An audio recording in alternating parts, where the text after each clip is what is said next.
pure experiences.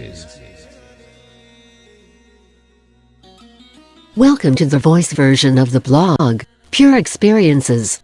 You are listening to the article, Afflictions of the Mind, Part 6, Stupidity, published on the 16th of September 2016 by Tarun Pradhaan. Published on pureexperiences.blogspot.in. This article discusses confusion, fickleness, intelligence, rigidity, and stupidity. Stupidity. Stupidity is a less than optimal functioning of various mental faculties. We have seen the numerous extraordinary gifts a mind has, and if most of them are not functioning properly, that mind is afflicted with stupidity. Its symptoms are a general dullness of the mind, inability to learn new things, new skills, to understand, comprehend and analyze, and also inability of logical and critical thinking. In extreme cases, a stupid person fails to talk coherently, performs irrational actions, displays a total lack of self-control or control over emotions, and can become violent and harmful to others. Stupidity worsens when in a group. A group, such as armies, behaves in extremely stupid ways compared to the individual stupidity. You don't want to be near a mob of stupids. How would I know if I'm stupid? Probably you won't know. Stupidity comes with added inability to properly judge one's own intelligence and also the intelligence of others. A stupid person usually holds himself in high regard and thinks of others in inferior terms.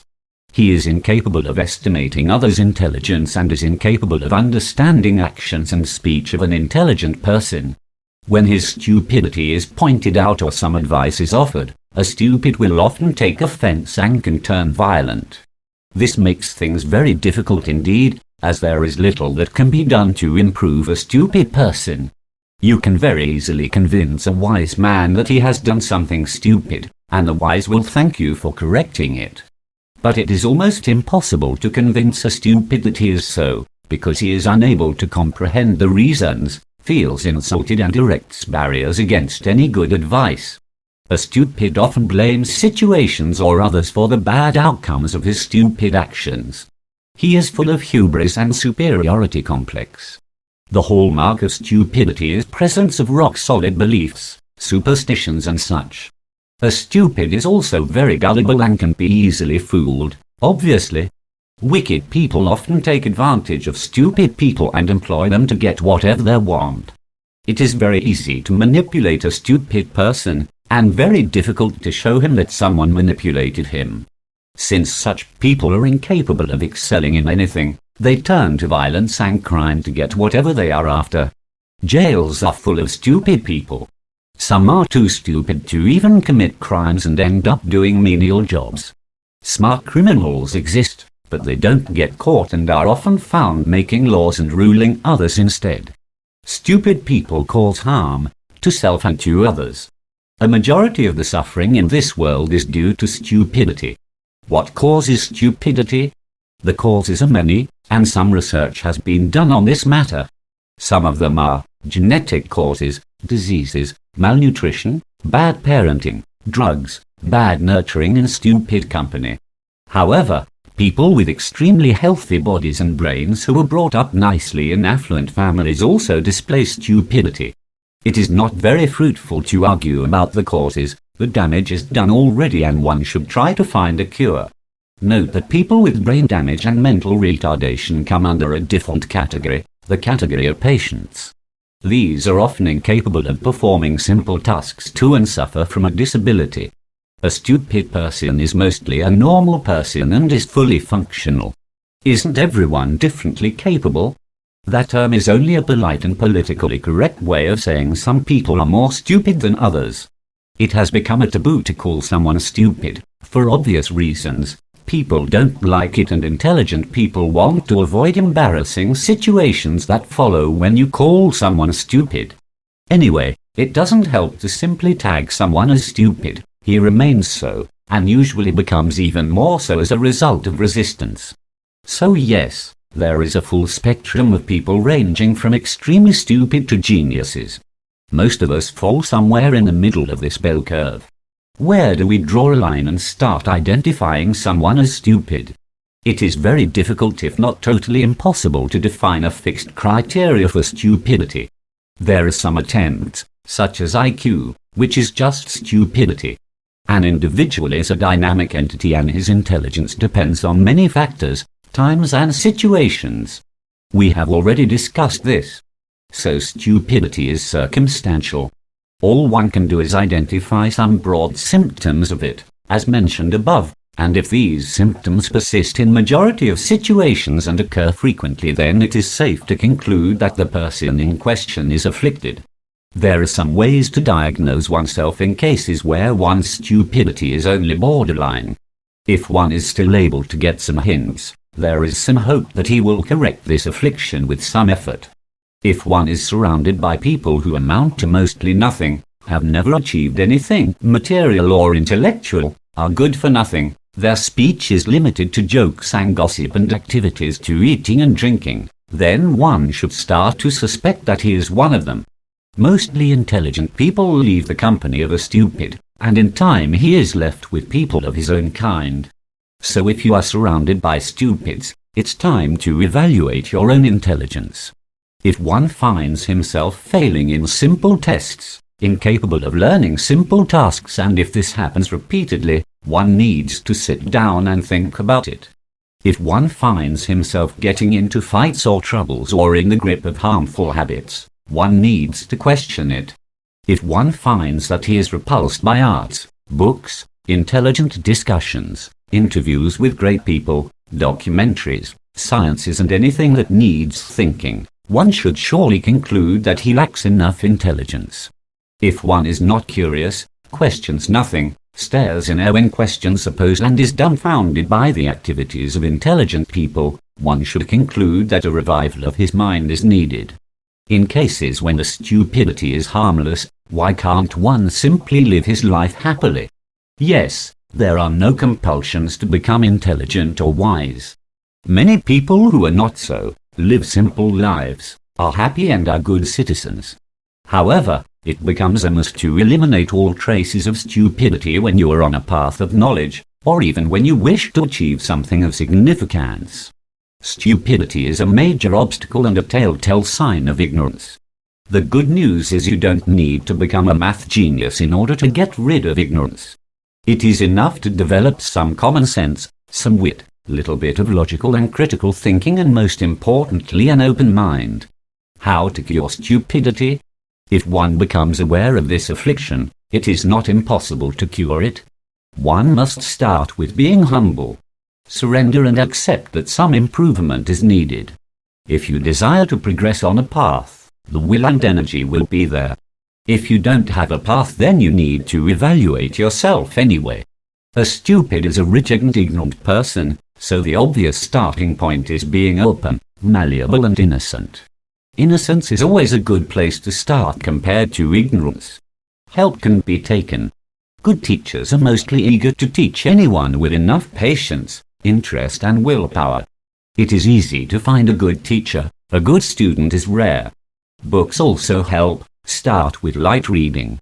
Most importantly, try to be with intelligent, wise and humble people. A stupid will avoid such people and will often ridicule them. You can do the reverse and get their favor. It doesn't take long to become like them or to even surpass them. Stupidity converts into intelligence at an exponential rate. It's all very slow at the beginning, but as you gain knowledge, it picks up speed, because knowledge enables more knowledge and sharpens the intellect as a bonus. It feeds on itself and grows beyond limits very soon. Some more tricks to improve intelligence were discussed before. Rigidity. It is an inability to change. One need not be very stupid in order to display rigidity. Often very intelligent people are also afflicted with rigidity. Of course, rigidity is a sign of stupidity, but the so-called experts and authorities are most affected by it. It is characterized by an adamant behavior. The person refuses to change his outdated or incorrect ideas, thinking, actions and refuses to give up irrational beliefs. This obviously causes problems when your goal is more knowledge. Rigidity is often seen in old age and is a sign of old age. Although one can also find some very malleable people even in old age. There can be many reasons for being rigid. Some of them are fear of ridicule, hubris, superiority complex, fear of loss of reputation, plain stupidity, fossilized beliefs and monetary gains. These are self-explanatory, we have discussed them before in regard to beliefs. How do I know if I'm rigid? It is fortunately easy. If you are not also stupid, you will know in seconds.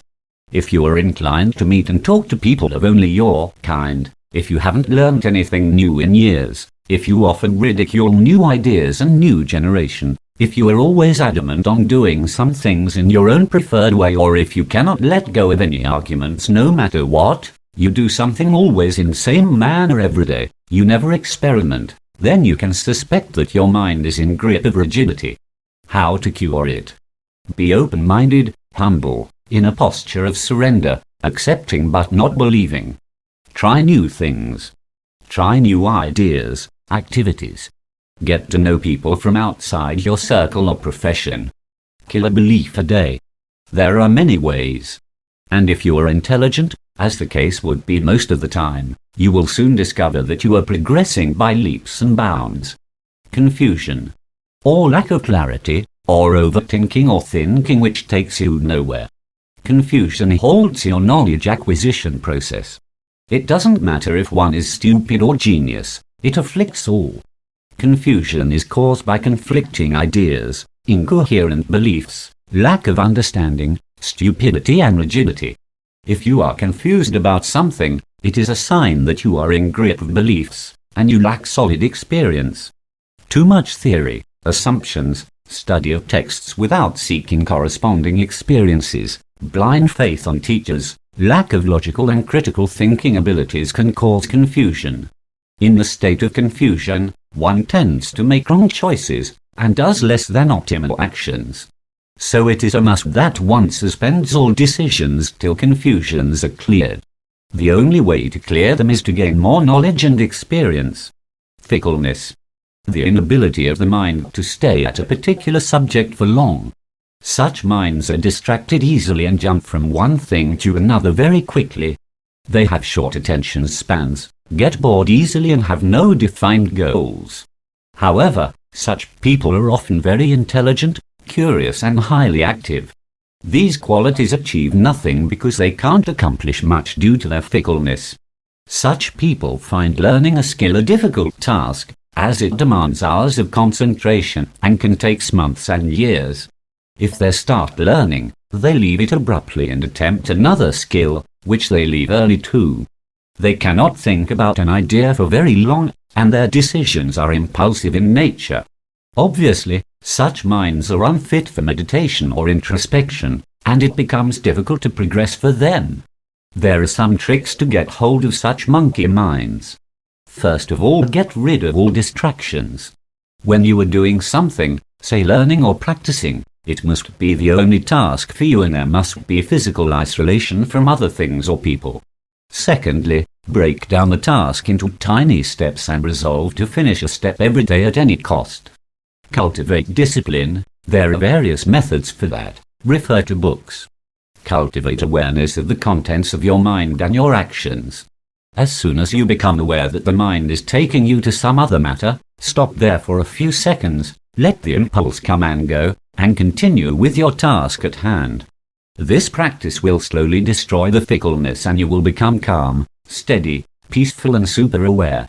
We are almost done with major afflictions of the mind, and in the next article we will deal with the mother of all afflictions, the ego.